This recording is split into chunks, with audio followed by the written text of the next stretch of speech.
154 million tons. This is how much Americans waste each year. Pollution is a serious and deadly disease that, if not treated, will destroy the earth. So what is pollution, this infectious disease that's spread across the whole planet? What is it? A brief dictionary definition defines it as environmental contamination. This could be emissions from cars or factories, or as we all know, lots and lots of trash.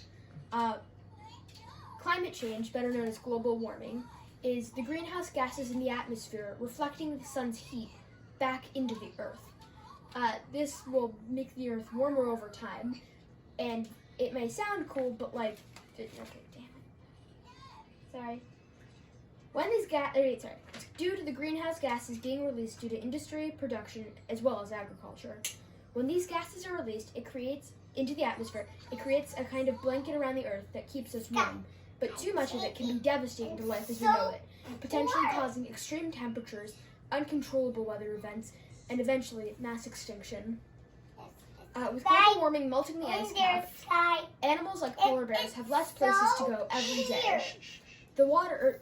The Earth's oceans have been absorbing most of the heat generated from global warming. However, most of the coral can't adjust in time and is killed, leaving fishes with less habitats. This affects humans as much as animals. Air pollution can cause diseases such as heart disease, lung cancer, and other respiratory diseases. And that's just the start of it.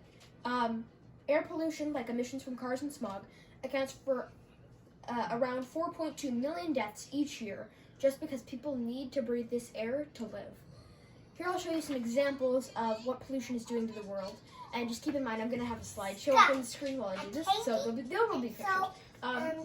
This is the Great Pacific Garbage Patch, made up of pieces of trash all caught in similar currents that ended up in the same place.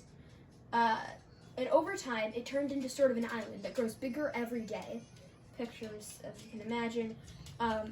Next, we have the infamous smog, which I'm sure you all know of. And it's a combination of pollutants mixed together and is a very strong form of pollution, both combined with the overall air pollution, but also a deadly threat on its own. In 1952, around 12,000 people died in the Great Smog of London, and now, over 50 years later, air pollution isn't much better. So you know what pollution is, the effects, and even some examples, and now it's time to stop it, and here are some ways. First, make sure you don't use extra energy, and I know how cliche and basic it sounds just to say don't keep lights on when you don't need them, but a study in the UK suggests that approximately 4.4 billion pounds in British currency are wasted each year for something so simple as turning off a light switch. That's equal to around 6,218,520,000 American dollars. Next, you can buy carbon offsets from companies, and carbon offsets are kind of like donations that help that reduce the amount of greenhouse gases in the atmosphere. These are projects that reduce the amount of carbon in the atmosphere, but those aren't cheap, and rely on carbon offsets to keep them to keep going. You can measure out how much carbon you use and give that much to the projects, and they'll take that much carbon out of the atmosphere. For example, being on an economy flight round trip from New York to LA would produce 1.5 tons of CO2, or carbon dioxide, just CO2, per person divided among the passengers. It would also cost $43 to get rid of that amount of carbon, which you can then give to the project, and they would take that much out of the atmosphere as if you were never on the flight. Now knowing this, decide for yourself what you will do to help. I'd like to end this presentation with a quote from Terry Swearingen that says, "We are living on this planet as if we have another one to go to." I need you and take.